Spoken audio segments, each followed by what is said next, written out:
ভাই এটাই মনে হয় আমাদের হাতে আসা সবচেয়ে হটেস্ট ফোন, কারণ এই জিনিসটা গেম খেলার সময় আমাদের হাতে 50 ডিগ্রি সেলসিয়াস তাপমাত্রা রিচ করতেছিল অ্যান্ড আমরা হাত দিয়ে ধরে রাখতে পারতেছিলাম না। ফেসবুকে ভিডিও দিছি ভাই একদম লাইভ সময়ে। অ্যান্ড এই জিনিসটা যদি আপনার হাতে থাকে তাহলে আপনার ঘরে হিটার থাকা লাগবে না, আর যদি পকেটে থাকে বাচ্চা হবে না, বাচ্চা হবে না, বাচ্চা হবে না। আসসালামু আলাইকুম, আমি আশিকুর রহমান তুষার আছি এটিসি অ্যান্ড্রয়েড টোটো কোম্পানি থেকে। অ্যান্ড আমার হাতে আছে yes this is the ZTE Nubia Z70 Ultra। খুব তাক লাগায় দিছে, বিশ্বে একটু হাকডাকের মধ্যে আছে, কারণ দেখতেছেন ফ্রন্ট ক্যামেরা আছে, কোনো ফ্রন্ট ক্যামেরা দেখা যাচ্ছে না, আন্ডার ডিসপ্লে। এরপরে প্রাইমারি ক্যামেরাতে আছে ভ্যারিয়েবল ফিজিক্যাল অ্যাপারচার, যেটা নিয়ে মোটামুটি ভালোই কথাবার্তা চলতেছে। And lastly Snapdragon 8 Elite। Rare and exclusive ফোনগুলোর মধ্যে ZTEর ফোনগুলো অন্যতম হয়। ওদের গেমিং ফোন হয় রেড ম্যাজিক 10 Pro, যেটা এই বছর আসছে ফ্ল্যাগশিপ।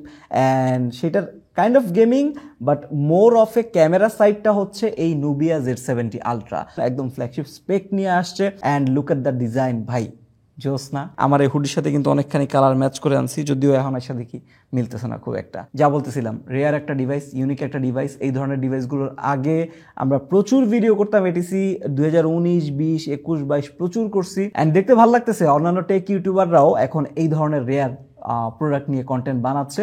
অ্যান্ড কন্টেন্টে মোটামুটি Z70 Ultra অনেকগুলো চলে আসছে। আমরা অ্যাজ অলওয়েজ একটু late. So ZTE Nubia Z70 Ultra দুইটা ভ্যারিয়েন্ট পাওয়া যায়, একটা হচ্ছে গ্লোবাল আর একটা হচ্ছে চাইনিজ।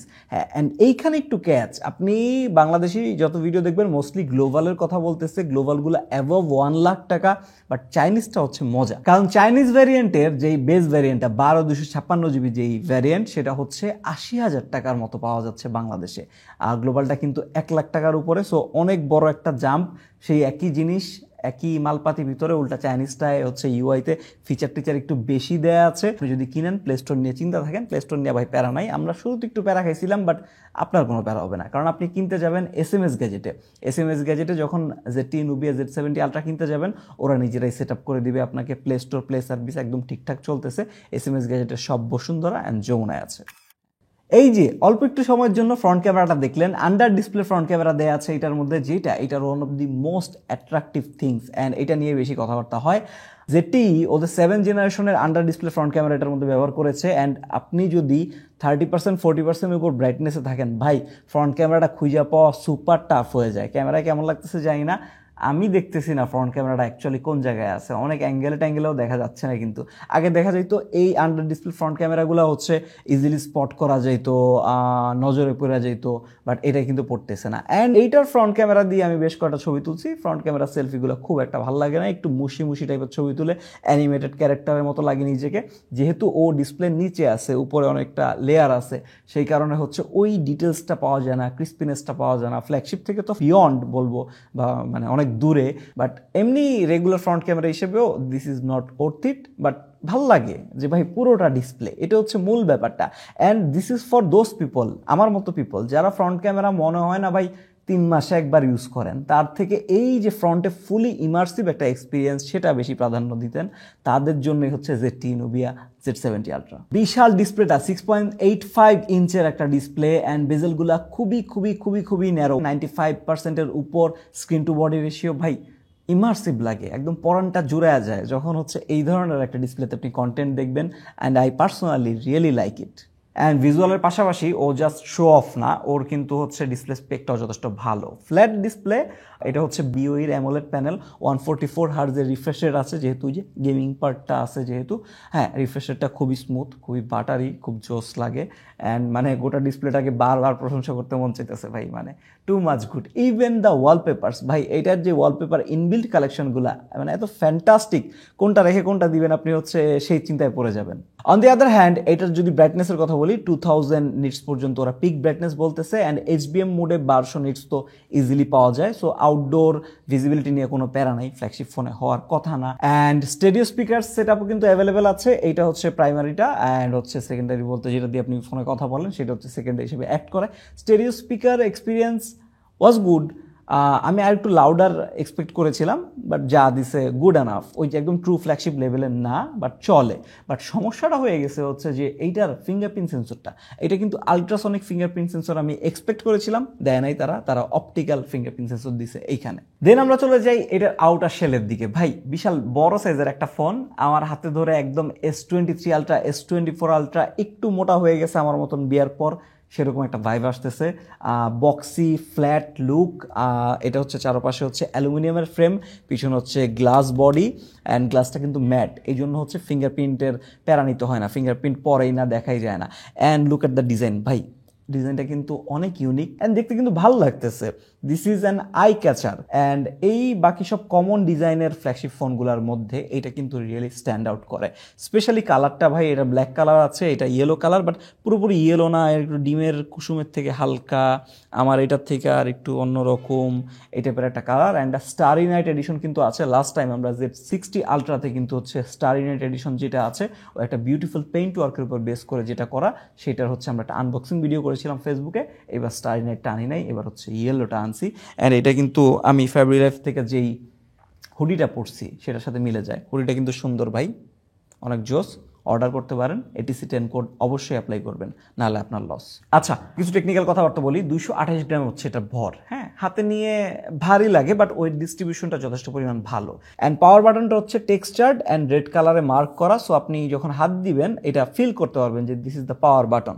অ্যান্ড একদম নিচে আছে হচ্ছে camera control, camera shutter button বলতে পারেন। সো আইফোনে যেমন দিছে ক্যামেরা কন্ট্রোল, তেমনি ওরা হচ্ছে স্লাইডার দেয় নাই, ওরা বাটন দিছে। অ্যান্ড এইটা হওয়া উচিত অ্যাকচুয়াল ক্যামেরার হচ্ছে যেই ডেডিকেটেড বাটন সেইটা, কারণ এটা লং প্রেসে ক্যামেরা ওপেন করবে, এরপর আপনি যদি একটু স্লাইড ট্যাপ করে রাখেন তাহলে হচ্ছে ও ফোকাস করতেছে, এই যে আপনি দেখতে পারতেছেন কিনা ও ফোকাস করতেছে।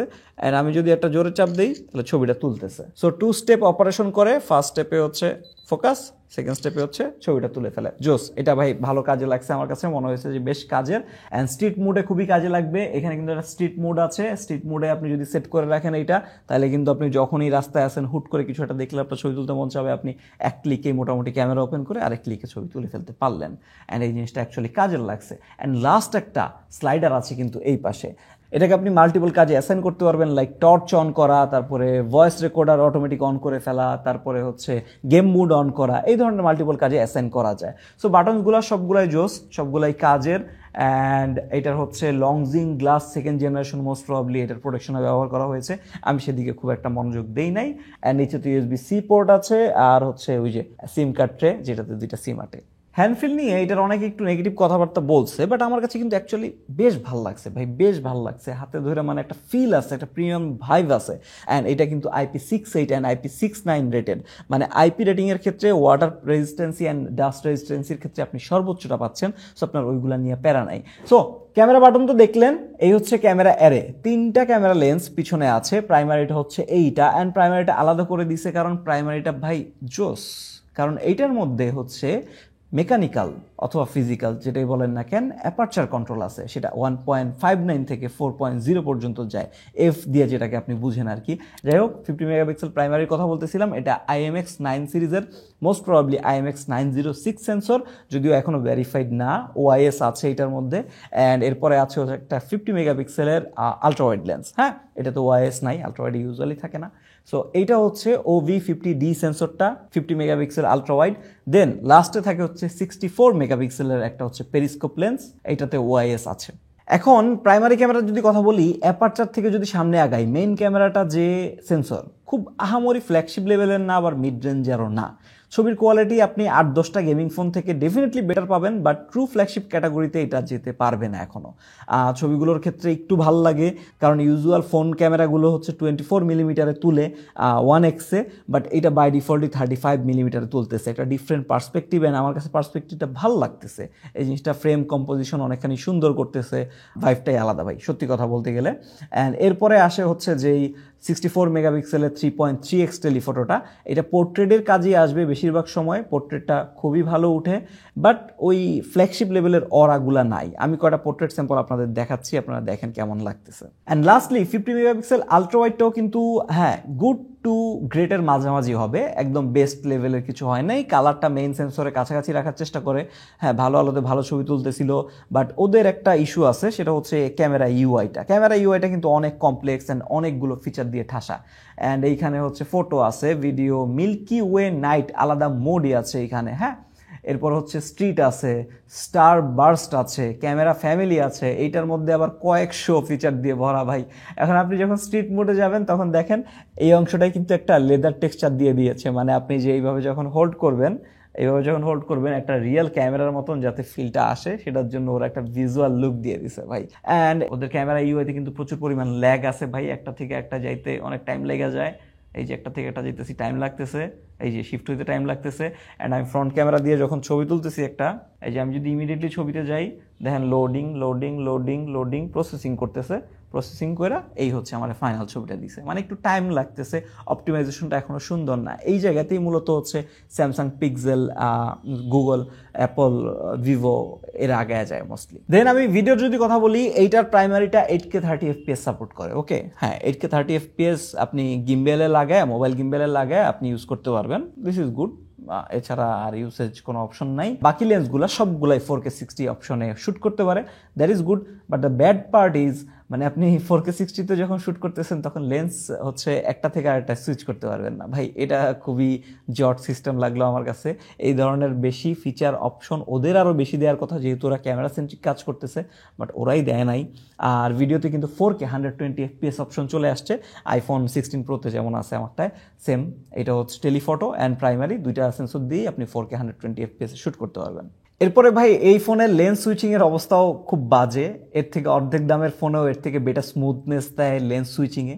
অ্যান্ড এটার ফ্রন্ট ক্যামেরাটা হচ্ছে 1080pতে ভিডিও করতে পারে, অ্যান্ড ফ্রন্ট ক্যামেরার ভিডিও হরিবল, খুবই বাজে, খুবই জঘন্য। ফ্রন্ট ক্যামেরা দিয়ে আপনারা ভিডিও করেন না, মনে হবে যে আপনার হচ্ছে ওই যে জাপানিজ অ্যানিমে টাইপের একটা, অথবা ওই যে মোমের জাদুঘর টাইপের আছে না, ওইরকম একটা লুক দিয়ে দিছে। মানে শার্পনেসের সমস্যা, অ্যানিমেটেড করে ফেলে, কার্টুনাইজড করে ফেলে। সো ফ্রন্ট ক্যামেরাটা ছবি পর্যন্ত থাকলেই ভালো। দেন আমি ভিতরে চলে যাই, ভিতরের পার্টটাও কিন্তু ইম্পর্টেন্ট, এখানে কিন্তু কমতি দেয় না, শুধুমাত্র যে ক্যামেরার দিকে সব নজর দিচ্ছে তা না। স্ন্যাপড্রাগন 8 এলিট দিয়েছে, যেটা হচ্ছে এই বছরের flagship chipset, all good. 8 elite 5-6টা ফোন মনে হয় আমরা অলরেডি চালায় ফেলছি। অ্যান্ড স্টোরেজ ভ্যারিয়েন্ট যতগুলো আছে 256, 512, 1 টেরাবাইট সবগুলো UFS 4.0 স্টোরেজ দিছে। স্টোরেজ স্পিডও একদম ঠিকঠাক আছে, অ্যান্ড LPDDR5X র্যাম আছে, মানে ফ্ল্যাগশিপ স্পেক দিছে এই জায়গাতে, দ্যাট ইজ গুড। অ্যান্ড আমরা এটার মধ্যে বেশ কিছু টেস্টিং করেছি সিনথেটিক বেঞ্চমার্কে, সেগুলো রেজাল্ট দিচ্ছি। সো আমরা AnTuTu Geekbench অ্যান্ড হচ্ছে 3D Mark টেস্টে আমরা K80 Pro ছিল যেটা রেডমি, ওইটাও স্ন্যাপড্রাগন 8 এলিটের, ওইটার সাথে মোটামুটি হচ্ছে কম্পেয়ার করছি। K80 Proটাই প্রচুর হিট হইতেছিল, অ্যান্ড এইটার হিট দেখে আমরা আরেকটু বেশি অবাক হয়ে গেছি। সো AnTuTuতে এইটা স্কোর করছে 25 লাখের দিকে, বাট টেম্পারেচার 45 ডিগ্রি সেলসিয়াসের মতো উঠে যাচ্ছিল। এরপর Geekbench CPU GPU দুইটাতে একটায় হারছে, একটায় হচ্ছে জিতছে, মাল্টি করে হারে, কখনো সিঙ্গেল করে জিতে, বাট টেম্পারেচার অলওয়েজই Nubia Z70 আলট্রার হাই হয়ে গেছিল। And 3D Mark wild life extreme stress test আমরা করলাম, এখানে বেস্ট লুপ স্কোরে হচ্ছে K80 Pro থেকে বেটার ছিল, লোয়েস্ট লুপ স্কোরে আবার একটু মানে ভালোখানি ড্রপ করছে, অনেকখানি ড্রপ করছে। বাট একটা জিনিস আমি বুঝলাম না, আমি যত ভিডিও দেখলাম Nubia Z70 আলট্রার, তারা যে 3D Mark'ের যে টেস্টগুলো করেছে, এক্সট্রিম স্ট্রেস টেস্টও করেছে কয়েকজন, আবার শুধুমাত্র যে স্ট্রেস টেস্টটা আছে ওটাও করেছে, সবাই স্টেবিলিটি 70 to 80% দিকে পাইছে। অ্যান্ড আমরা কিন্তু K80 Proতে স্টেবিলিটি পাইছিলাম 72%, ঠিক আছে, ওইটাই মানে রেগুলার স্ন্যাপড্রাগন 8 এলিটের লেগে। বাট আমি জানি না আমাদের ইউনিটটায় কেন জানি যতবার আমরা রান করতেছিলাম ব্যাটারি পার্সেন্টেজ হাই রেখে, ফোন ঠান্ডা করেও রান করতেছিলাম, ততবারই স্টেবিলিটি 30 থেকে 40-র মধ্যে ঘোরাঘোরা করতেছিল, 32, 37 এরকম আর কি। সো এর একটা অ্যানামলি লাগলো, মোস্ট প্রবলি আমাদের ইউনিটের জন্য নাকি চাইনিজটায় এই অ্যাপটার সাথে খুব একটা মিলতেছে না 3D Mark'ের সাথে, আমি বুঝতেছি না।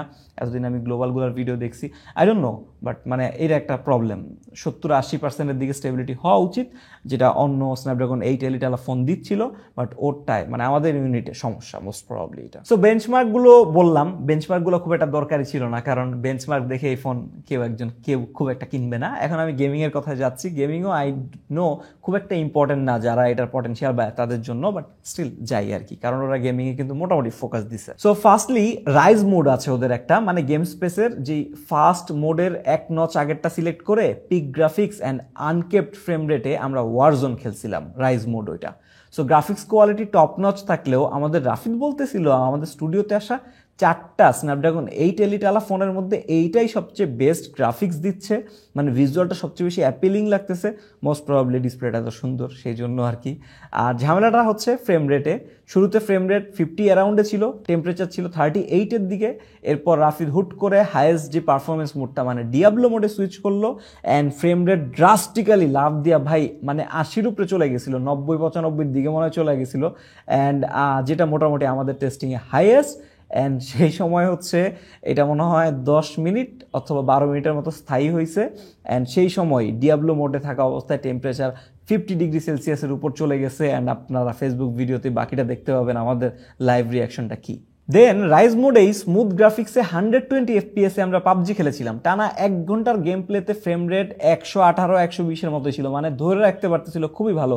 বাট লাস্টের দিকে কিন্তু টেম্পারেচার অনেক বাইরে, প্রায় 41-42 ডিগ্রি হিট করে এই রাইজ মোডে, এই নর্মাল মোডেই।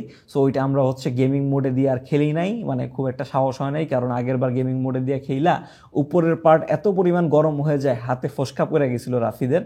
সো এমন হচ্ছে অবস্থা আর কি। এখন এটা গেমিং মোডে যখন আপনি যাবেন তখন এত বেশি হিট কেন জেনারেট হচ্ছে? স্ন্যাপড্রাগন 8 এলিট আলা অন্যান্য ফোন তো এত হিট হচ্ছে না, কাহিনীটা কি? মানে ওই টাইমে গেমিং মোডে গেলে ও হচ্ছে ওর সিপিউর একদম ক্লক স্পিড ম্যাক্সে নিয়ে যাওয়ার চেষ্টা করে 4.32 গিগাহার্টজ, অ্যান্ড জিপিউর 1100 মেগাহার্টজের দিকে পুশ করার চেষ্টা করে, যেটা মোটামুটি ইনসেন। তখন এইরকম হিট হওয়ারই কথা, স্পেশালি এই যে প্রসেসর যেই এন্ডটায় থাকে, মাদারবোর্ড যে এন্ডটায় থাকে, সেই এন্ডটা ভাই প্রচণ্ড উত্তপ্ত হয়ে যায়, ইভেন ফ্রেমটাও ধরে রাখা যায় না, এমন কন্ডিশনে চলে যায়। এখন ওদের যে গেমিং মোডটা, এইটা ওদের রেড ম্যাজিক 10 প্রোতে দিলে ঠিক আছে, কারণ ভাই ওটা ডেডিকেটেড কুলিং মোড আছে, ভিতরে কুলিংয়ের জন্য অনেক ব্যবস্থা আছে, অ্যান্ড এক্সটার্নালি অ্যাক্টিভ কুলিং বলে ওইটাকে, এক্সটার্নালি ফ্যানও আছে যেটা এক্সস্ট করে হচ্ছে হিট ডিসিপিট করতেছে। সো এই দুইটা জিনিসই কিন্তু এটাতে অনুপস্থিত, সেই কারণে সেম পাওয়ার দিছে, সেম মুড দিছে, বাট ওই হিট ম্যানেজমেন্টটা দেয় নাই, এই জন্য এটা এরকম অত্যাধিক গরম হয়ে যাচ্ছে।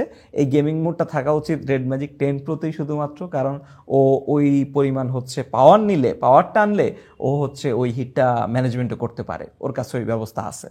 অ্যান্ড এত পরিমাণ পাওয়ার যখন ও টানতেছে তখন কি পরিমাণ ব্যাটারি খাইতেছে সেটা একটা ইম্পর্টেন্ট ব্যাপার। এটা 6150 mAh সিলিকন কার্বন ব্যাটারি ব্যবহার করা হয়েছে। সিলিকন কার্বন অনুযায়ী আমি ভাবছিলাম আর একটু স্লিম হবে, বাট অতটা স্লিম ওরা করতে পারে নাই অনেস্টলি। বাট ওভারঅল রেগুলার ইউসেজে ব্যাটারি ব্যাকআপ আমি ভালোই পাইছি। ড্রেইনিং, ওভারনাইট যে ড্রেইনিং, ওই ইস্যুটা নাই বললেই চলে। আপনি যখন গেম খেলবেন তখন একদম গরুর মতন চার্জ টানবে ভাই। 1 ঘন্টা ডিয়াবলো মোডে ওয়ারজোন টেস্টে ব্যাটারি ড্রপ হয়েছিল 19 অথবা 20%-এর মতো, 20% 1 ঘন্টায়। অ্যান্ড যদি আপনি রেগুলার রাইজ মোডে খেলেন তখন হচ্ছে পাবজিটা 120 FPS যখন খেললাম তখন 1 ঘন্টা খেলাতে 13% ড্রপ হয়েছিল। সো যখন গেম খেলবেন তখন প্রচুর ব্যাটারি খাবে, 6150 mAh ব্যাটারিটা তখন জরুরি। অ্যান্ড বক্সেই কিন্তু এটার 80 ওয়াটের ফাস্ট চার্জার দেওয়া আছে, সেটা দিয়ে আপনি মোটামুটি 50% উঠাই ফেলতে পারবেন 15 মিনিটেই। সো তখন বেশ ভালো কাজে লাগে। বাট একটা জিনিস কিন্তু আমার কাছে খারাপ লাগলো, ফ্ল্যাগশিপের প্রাইস দিচ্ছি বাট এটা ওয়্যারলেস চার্জিং নাই, অ্যান্ড রিভার্স ওয়্যারলেস চার্জিং তো অনেক দূরের কথা। সো সব নিয়ে তো কথা বলে ফেলছি, ইউআইটা নিয়ে কথা বলা বাকি। ইউআইয়ের সাথে অনেকেই পরিচিত না, এটা হচ্ছে নেবুলা এআই ওএস, অ্যান্ড্রয়েড 15 এর উপর বেস করা এটা নেবুলা ওএস। বাট ওরা এআই এর উপর এত বেশি ফোকাস, যে জন্য এআই ওএস দিয়েছে। অ্যান্ড এটার যে গ্লোবাল ভ্যারিয়েন্ট সেটাতে এআই ফিচার মোটামুটি বেশ কম, যেটা হচ্ছে চাইনিজ ভ্যারিয়েন্ট যেটা আমার হাতে আছে রাইট নাও, যেটা দাম কম, সেটাতে এআই ফিচার দিয়ে একদম ঠাসা। বাট সমস্যা হচ্ছে এআই ফিচারগুলো ইউজ করা যায় না খুব একটা, কারণ ম্যাক্সিমামের জন্য চাইনিজ ল্যাঙ্গুয়েজে থাকা লাগে ফোনটা, অথবা চাইনিজ ইকোসিস্টেমের সাথে কানেক্টেড এআই ফিচারগুলো দেয়া, যেগুলো আপনি ইউজ করতে পারবেন না আপনার হাতের সামনে অপশন থাকলেও। নেবুলা এআই ওএসটা কিন্তু যথেষ্ট পরিমাণ ক্লিন আছে, আমার কাছে দেখে ভাল লাগছে। কিছু ব্লোটওয়্যার চাইনিজ চ্যাংচুং তো থাকেই, ওগুলা রিমুভ করা যায়। নোটিফিকেশন ডিলের ব্যাপারটা খুব একটা আমাদের চোখে পড়ে নাই, সব অ্যাপস ঠিকঠাক কাজ করতেছিল। আর বেশ স্ট্রিমলাইন্ড একটা ইউআই, সবকিছু স্মুথলি চলে, আমরা কোনো ল্যাগ ট্যাগ বা ওইরকম ম্যাসিভ বাগ দেখি নাই। আমার কাছে ক্লিন লাগছে, অ্যান্ড আমি এনি ডে এটা ইউজ করতে চাবো বা ইউজ করতে আমার কোনো সমস্যা নাই, আমি হ্যাপি এই ইউআইটা নিয়ে ইনিশিয়ালি। বাট একটা জিনিস সমস্যা, সেটা হচ্ছে ZT, Nubia Z70 Ultra ওরা হচ্ছে মাত্র 3 বছরের অ্যান্ড্রয়েড আপডেট দিবে, মানে সফটওয়্যার আপডেট দিবে। 3 বছরের সাপোর্ট একটা ফ্ল্যাগশিপ ফোনের জন্য, দিস ইজ ব্যাড অ্যাকচুয়ালি। 5 বছর মিনিমাম হওয়া উচিত, বাট ওরা 3 বছর দিচ্ছে। বাট যারা কিনবে তারা এত concerned? I don't think so. So এই ছিল ZT, Nubia Z70 Ultra, the hottest phone ATC স্টুডিওতে 2024 সালে মোস্ট প্রবাবলি। এই ধরনের ফোনগুলা খুবই কম মানুষ কিনে, যারা কিনে শখের বসে কিনে, আর কিছু মানুষ আছে কালেকশন হিসেবে কিনে। অ্যান্ড আরেকটা পার্ট আছে, আরেকটা স্কোপ আমার মনে পড়লো, সেটা হচ্ছে অনেকে দুইটা ফোন রাখেন, একটা অ্যান্ড্রয়েড একটা হচ্ছে আইফোন। সো আপনার একটা আইফোন আছে, আপনি একটা অ্যান্ড্রয়েড নেবেন, তখন ইউজুয়ালি মানুষ ওই যে S24 আলট্রাই নিবে, বাট আপনি চান কিছু ইউনিক সামথিং এক্সকুইজিট, তখন ZT Nubia Z70 আলট্রার মতন একটা ফোন আপনার নেওয়া উচিত। অ্যান্ড দামটাও কম আছে 80,000 টাকার দিকে, অ্যান্ড স্বাভাবিকভাবেই রিসেল ভ্যালুটাও অনেক কম আপনি যদি সেল করতে যান। বাট যারা এগুলো কিনে তারা খুব একটা কেয়ার করে না। বাট আপনি জানান আপনার কাছে ZT Nubia Z70 আলট্রা কেমন লাগলো। এই ফোনগুলো কিনতে হবে এমন কোনো কথা নাই, এগুলো নিয়ে জানতে ভাল লাগে, দেখতে ভাল লাগে, অ্যান্ড হাতে নিয়ে ভাল লাগতেছে। কিন্তু এরকম ফোনগুলো নিয়ে যদি আপনারা চান আমরা এটিসি আবারও কন্টিনিউ করি নিয়মিত ভিডিও আনা, এরকম এক্সক্লুসিভ ফোনগুলো নিয়ে ভিডিও আনা, তাহলে কমেন্টে অবশ্য জানায়েন। আমরা কিন্তু ভিডিও দিচ্ছি, আপনারও একটা দায়িত্ব আছে, কমেন্টে আপনার রেসপন্সটা রাখেন ভাই, আমার ভালো লাগে আপনাদের কমেন্ট দেখতে।